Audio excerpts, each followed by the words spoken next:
Hello, and thank you for joining me for another episode of Taste of Magic. This episode, I'm talking a little bit about Magic 2013.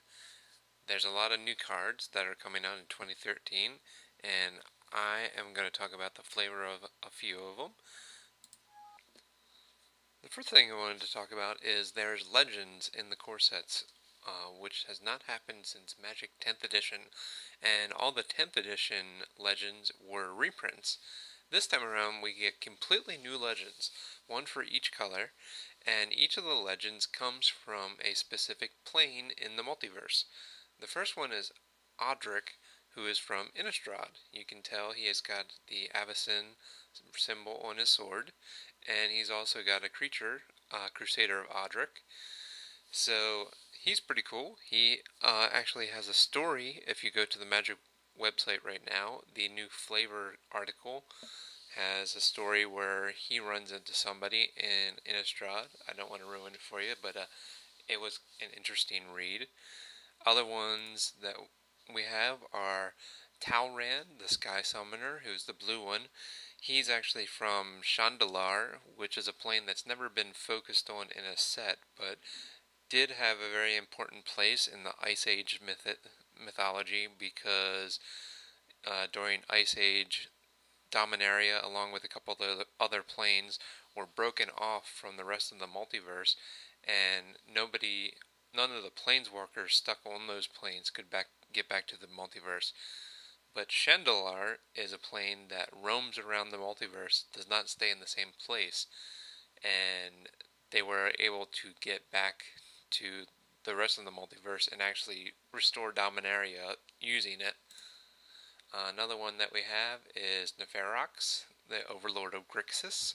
He has Exalted, which is the reprinted ability for the 2013 core set, and he is obviously from Alara. Then we have Krenko, the mob boss. He is from Ravnica. His other card, Krenko's Command, is basically a functional reprint of Dragon Fodder. And then there is Yava, who is also from Ravnica, and she's the green one. Also, these 5 legends you can fight in the Duels of the Planeswalkers game. They're kind of the mini bosses before you fight the Planeswalkers, which is kind of interesting. So you're actually fighting on the different planes, and the game kind of has that feeling where you go and the backgrounds change and they tell you a little bit about whatever plane you're fighting on. Another card I wanted to talk about is Nicol Bolas, who's being reprinted. This is a kind of a big deal because he's the first time there's ever going to be a gold card in a core set. Also, he's going to be the 6th Planeswalker, with all the other colors getting their own Planeswalkers back. And Nicol Bolas gets a couple cards devoted to him. The first one is an artifact called Gem of Becoming, and then he also gets a creature in his 3 colors, a blue one, which is the Augur of Bolas, and then a black and a red one, which is the Mindclaw Shaman and the Disciple of Bolas. And the black one is the rare one, with the other 2 being uncommon. And a couple other Planeswalkers get some new cards. Chandra gets 2 completely new cards, Chandra's Fury and Flames of the Firebrand. These are the only Planeswalker cards that we've seen so far, but there might be new Garrett cards and Jace cards and Ajani cards. We already know that there's a new Ajani and new Liliana, and they probably will be getting new cards as well. Just a couple other cards I wanted to mention. Captain's Call, which is an awesome card for its flavor and for the picture and everything, which is a reference to Captain of the Watch.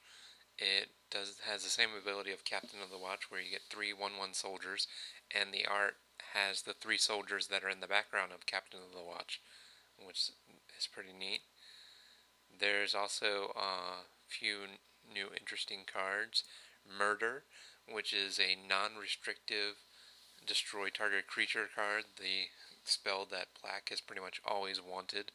There is Smelt, which is basically the demystify version of Shatter, for red. There is Worldfire, which is kind of like Apocalypse, as well as Nin's Staff, which is a reference to a legend from the Commander sets, Nin the Paint Artist.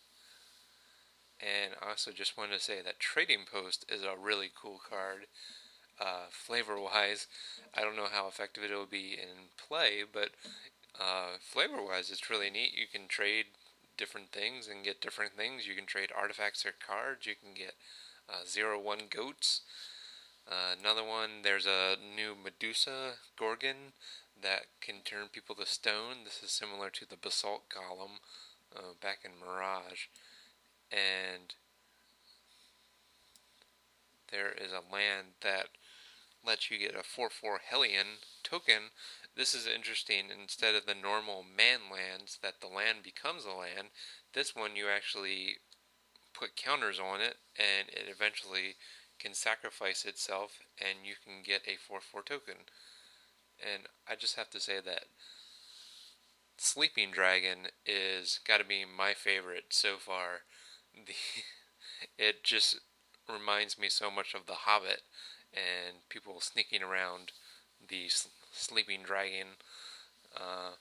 So those are a couple of the flavorful cards. Also, the Vuli Beast Tracker, which lets you search your library for a creature with Death Touch, Hexproof, Reach, or Trample, which you can find a variety of giant beasts for you. And they don't have to be beasts even, they can be whatever you want as long as it has one of those abilities. So those are some of the awesome new cards that are going to be in the 2013 set, as well as the Cathedral of War and Exalted Land. That's pretty awesome. You can put that in pretty much any deck that you want. And I will talk to you next time.